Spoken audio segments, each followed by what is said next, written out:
I'll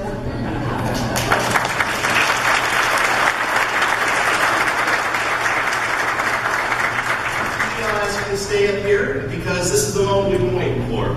To present Jim Caviezel with the 2015 Harvey Award are Jimmy Stewart, the president of the Jimmy Stewart Museum, Tim Hartley, and the chairman of the board of directors, Mr. Jeffrey Tillman.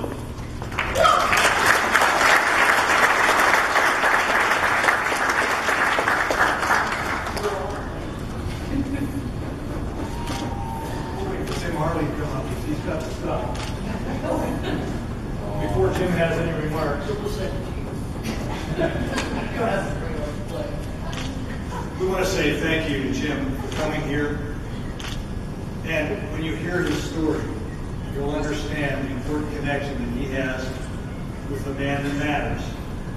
And Jim Caviezel is a man who matters as well. Jim, thank you so much for coming, and we appreciate it very much.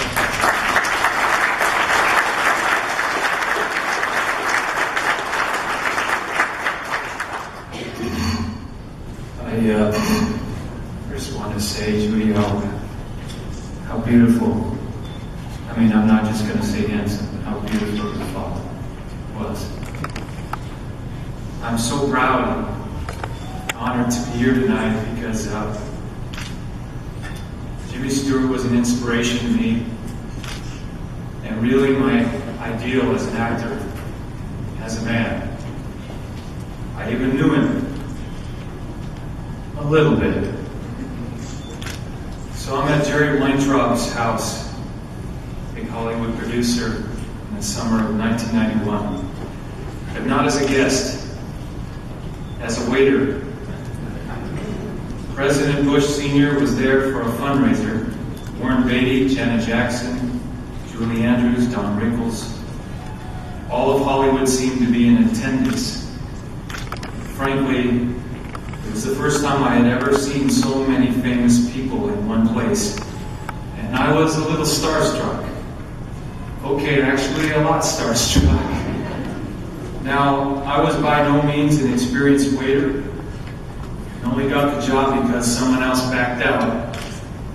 Before the event started, we were told in no uncertain terms by the lead waiter that we were not to talk to any of these guests.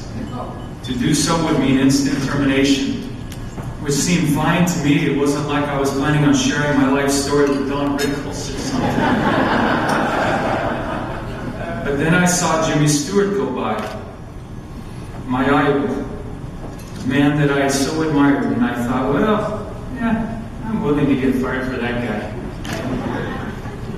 Why was Jimmy Stewart so important to me? I wanted to serve my country.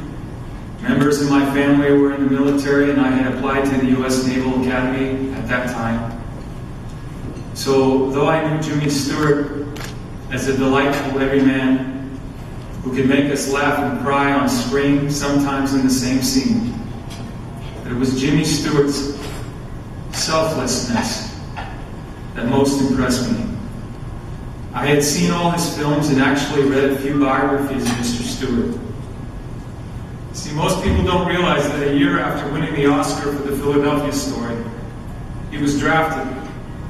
While most movie stars were trying to dodge the draft in the early 1940s, Jimmy gorged himself with food in an attempt to qualify for enlistment.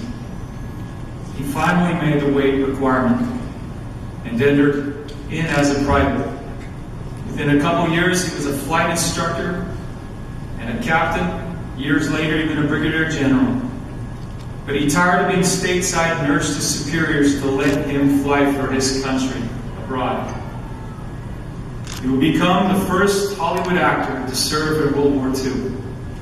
As lead pilot and commander of the 8th Air Force Bomber Squadron, he flew B-24 Liberators in more than 20 combat missions. At great personal risk, many of those missions were deep into German territory. He returned from the war to shoot what is my favorite Jimmy Stewart movie, It's a Wonderful Life. And his was. He was a talented actor, a humble family man, and a patriotic American. All of this filled my mind when I saw him at the Jerry Weintraub party, so I had to say something. Mr. Stewart, what can I get you to drink? Well, thank you, son. A scotch and soda would be just fine. I got the drink and decided to have another word. I mean, was I going to ever see Jimmy Stewart again? I told him that I had applied to the U.S. Naval Academy 3 times and had added that I was now trying this acting thing. Do you have any advice for me? Now, out of the corner of my eye, I spied this lead waiter who was scraping his finger across his throat. You're gone. And I was. As I started to leave, Mr. Stewart told me, and it seemed like a command to me, young man, you make good movies. Those words have been my professional motto ever since. You make good movies. As Mr. Stewart aged, and I heard about his illnesses, I would drop get-well cards off at his home. One time I even did something I have never done before or since. I asked his maid to please have him sign a picture that I dropped off at the house. She instructed me to come back in a few days. When I returned to the house, the maid invited me inside. There was Jimmy Stewart at the piano and Mrs. Stewart standing nearby. He looked very frail. Unfortunately, they had misplaced the picture, so he didn't sign it for me. But I got something better. A chance to spend some time with my hero. After chatting for a little while, I ran out of things to say, so I blurted out, I just wanted to tell you that I love you.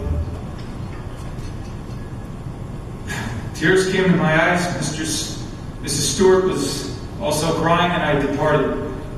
Shortly after that meeting, I got the Red Line. I sent Mr. Stewart a note to tell him that I had made it, or at least got a first crack at making it. I could remember that it was while shooting that movie with Sean Penn, the first day I shot with, and you can ask Sean Penn, I had heard the news that Jimmy Stewart had died. And above my mantel at home is an original poster from It's a Wonderful Life. I love that film. Where it reminds us that we all have an angel watching over us. And that every life is of inestimable value to God. It's what I would call a good movie. Let me correct myself. A great movie. I went on to make a few good movies of myself. The Count of Monte Cristo, Bobby Jones, Frequency, and The Game Stands Tall. And of course, the movie I'm most proud of, The Passion of the Christ. It also reminds us how very much that we are loved by God and how lasting that love is. Jimmy Stewart's character on and off the screen left a deep mark on me and millions of others, and still millions to be.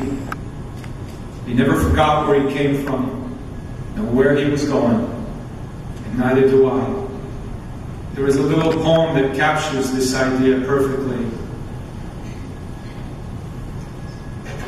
Your name may not appear down here in this world's Hall of Fame.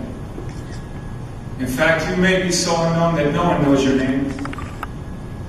The Oscars and the praise of him may never come your way.